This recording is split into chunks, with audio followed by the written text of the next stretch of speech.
happens to be named Sam Radwan, the president and CEO of Enhance International. Sam, great to have you back with us. A pleasure to have you here in studio. Now, China just reported what you describe as the largest contraction in consumer and business credit in 20 years. How significant is that for the health of the Chinese economy? Very significant. Let me put it into numbers, right? So you have the largest contraction in credit in the past 20 years, right? Maybe on recorded history. It's the second this year. Okay, there have only been 3 in the past 20 years. Okay, the first one was in 2025, right? So we are on track to see credit contraction of around 5 to 15% this year if we continue this way in China. Something unprecedented, right? So the PBOC came out and said, this is not a big deal because there's a shift in terms of how we raise capital. We now go to the capital markets. I'm sure you've talked a lot about Chongqing and how they were able to raise capital there. But I don't buy it because 78% of that credit is household credit for mortgages, right? So you can't get a clearer signal than that the credit market is coming to a screeching halt, right, which is going to have a ripple effect, right? Yes, you may see consumer spending where it is right now and may continue to plug along where it is. But the point is this is a leading indicator. The housing market is a leading indicator. So this is telling you what's going to be happening later this year and maybe even next year. To see you. It's Sam joining the conversation from New York City. I'm just wondering, obviously the story of the day is rising global bond yields. But as you and I know, because we've been watching the Chinese 10-year for many years, it has significantly decoupled from what we're seeing in places like Europe and Japan. And it speaks to the confidence deficit that you're alluding to with respect to the data. Obviously, deflation in the numbers. We're seeing the retail sales that barely grew last month.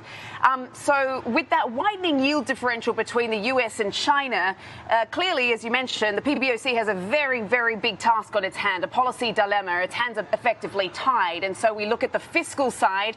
And just today, the Chinese government came out and said, well, we're going to try and help consumption in the smaller cities, away from all the dancing robots in the big cities.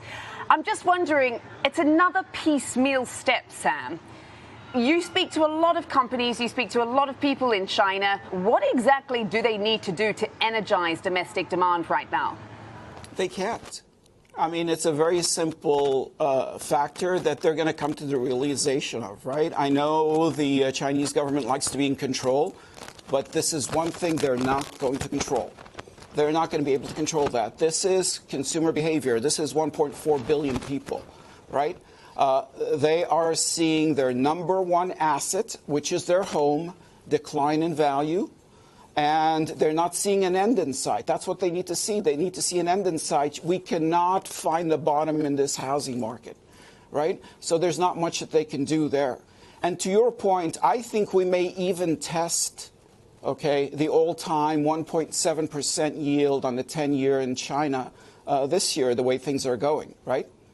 And so as we look at the contraction and the market not finding a bottom, what's really driving it, Sam? I mean, is it consumers and businesses are unwilling to borrow? Is it banks becoming more reluctant to lend? What's the driver behind this? Very simple. And it's very straightforward, right? You've got more homes than you have Chinese. You've got more homes than you've got households. The Chinese don't want to get married and have children, right? So you've got negative growth. Right? You've got a retiring community. The population of 65 plus is going to double, between now and the next and 2030, right? Double, right? It's going to be the size of the U.S. population, right? So you've got a glut of supply and not enough demand. And then add to that the fact that Chinese own more than one home, and the reason is the second home was their investment. It was their nest egg, right? And they're seeing that dwindling in value, right? It's a very, very simple equation, but it's unsolvable. And Sam, one of the bright spots in this economy and in this stock market has very much been biotech. And I do want to talk about that because you do a lot of work in healthcare. It has been recognized by Wall Street analysts as a sort of massive boom opportunity, and yet it is so under-discussed by, a lot of retail investors on the street. I'm just wondering, I think of a name like WuXi Biologics, for instance, over in Hong Kong. It has an ADR that trades here as well. It's up almost 60% just this year. We don't pay much attention to that sector at all. Where do you see the opportunities in this sort of under the radar boom, if you will? Well, a boom would be an understatement. It is something that I've never seen before, right? We're talking five-fold increase, and we're talking about a short period of time. We're talking about 2019 and 2020, when China started seeing a hockey stick growth in the biopharma space, right? And that's primarily driven by the fact that the multinationals came in and started partnering with the biopharma companies. And you have the best talent you can find, scientists, anywhere in the world.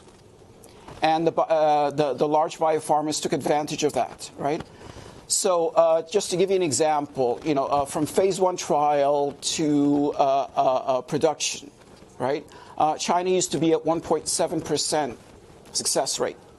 Now it's moving closer to the global average, right? Closer to around 25%. And it hasn't been done yet. So they were able to quickly learn from the biopharmers, and now they're going off on their own. Another name I'd like to throw out there is Beijing, right? They changed their name to B1 to be more U.S. friendly because more than 50% of their revenue comes from the U.S. Okay, so originally they were the ones who were doing the discovery. But now Beijing has moved towards owning the entire value chain, right? Brukinsa is their drug, right? They own it. They are distributing here in the U.S., and that's the model you're going to see moving forward, right? Now, it's a very tall order for them to go head-to-head with the big biopharmers, but that's what they're moving towards right now. And you call them the dark horse, but you have some big predictions in terms of Chinese and their biopharma companies. You say they can become a global leader by 28, which we're only a year and a half out from. More conservatively, you say by 2030, but still a very short time frame, especially in a biopharma space. What would need to happen for China to fully make that leap? It's like well, let me give you the statistics, though. The statistics are very, straightforward, right? So in 2015 or so, trials conducted in China were 3% of the market. Now they're around 30%. The U.S. is at 33%. So they're there with the U.S., right? Promising drugs, right, have basically grown 500 times since 2015. And now they're neck to neck with the U.S. So they're there. People keep talking about when is China going to catch up with the U.S. China has already caught up with the U.S. in the biopharma space, right? So now it's a question of, can they own the entire value chain? Can they show that they can distribute in Europe and the U.S., right? And that's where they're going to take a leading position, right? So that's why I used the example of Beijing, right? They've shown that they can do it, right? So it's just a question of how many more of these companies are you going to see moving forward.